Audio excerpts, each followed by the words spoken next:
ఓయ్ నేను బిందు వాళ్ళ ఇంటికి వెళ్ళొస్తా. బిందు వాళ్ళ ఇంటికి వెళ్తున్నావా? ఈ 5 లక్షల క్యాష్ వాళ్ళ హస్బెండ్ కి ఇచ్చేసి. 5 లక్షలా? నేను ఒకవేళ తీసుకొని పారిపోతే? నువ్వు పోతున్నానాలే గానీ 5 లక్షలు ఏంటి, 10 లక్షలు అప్పు తెచ్చిస్తా.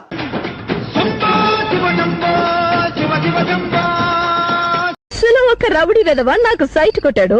అందమైన ఆడపిల్లని చూస్తే నీకు ఒళ్ళు తెలియదా అని క్లాస్ ఇచ్చి వచ్చేసరికి లేట్ అయింది.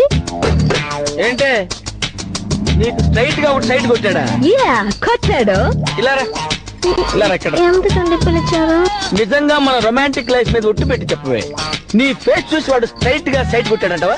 నిజంగా కొట్టాడండి. వాడెవడికో నిజంగా సైటే ఉండి ఉంటుంది. ఏమిటివి? వెంట్రుకలు. ఇవి ఆడపిల్ల వెంట్రుకలు. మీ బ్రష్ లోకి ఎలా వచ్చాయి? అది గెస్ట్ హౌస్ లో నేను లేనప్పుడు పని మనిషి తల్లుకుని ఉంటుంది. పని మనిషా? ఎంత వయసు ఉంటుంది? 17-18 ఇయర్స్ ఉంటాయి. 17, 18 ఏళ్ళ? జోకులు నువ్వు సీత నిజం అనుకోదు. అమ్మాయికి 70-80 ఉంటాయి సీత. 70-80 ఏళ్ళుంటే ఆ అమ్మాయి ఎలా అవుతుంది? అవును, అమ్మాయి ఎలా అవుతుంది? అమ్మమ్మ అవుతుంది. బాగా ముసలావిడ కదా భయ్యా. ముసలావిడైతే వెంట్రుకలు తెల్లగా ఉండాలి కానీ నల్లగా ఎందుకున్నాయి? అది అక్కడ ఆడవాళ్ళకి చిన్నప్పుడు తెల్లగాను పెద్ద. అవును, టంగున 6 కొట్టేసరికి టంచనగా వచ్చేస్తారు కదా, ఇంత అలసి ఏమిటి? ఆఫీస్ లో కొంచెం పని ఎక్కువైంది.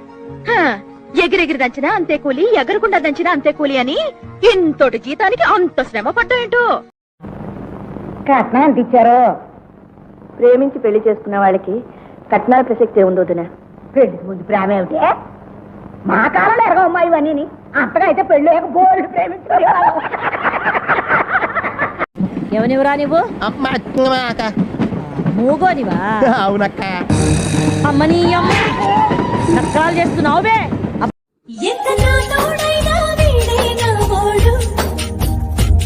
ఇంత బంగారమే సొంతం అయితే చేస్తాడు ములుగు మిసారుడు, నీడు చూడైనడు నీ వైపే వస్తున్నాడు. ఎవండి ఇంక మీట మందు తాగబాతండి. సరే బంగారం. మీరు అట్నే అంటారు, మళ్ళీ తాగేసి వచ్చేస్తారు. నా మీద ఒట్టేయండి. మీరు ఇంక మిట్టగానే తాగేసి వస్తే నేను చచ్చిన తొట్టు.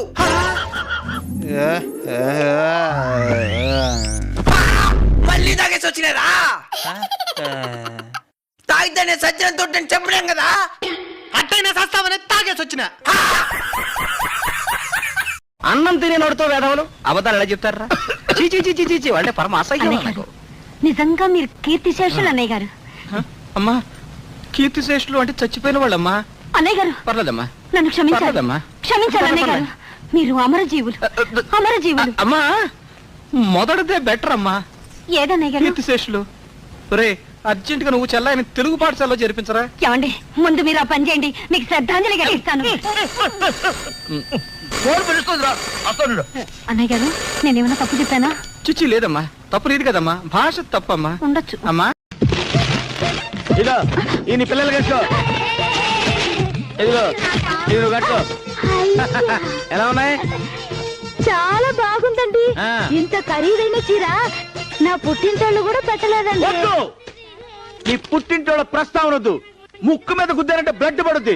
ఏంటే నీ పుట్టింటోళ్ళ గొప్పతనం? పెళ్ళైన కొత్తలో ఇంటికి నేను వస్తే కట్టుకోవడానికి లింగి కూడా పక్కింటోళ్ళని తీసుకొచ్చి ఇచ్చారే.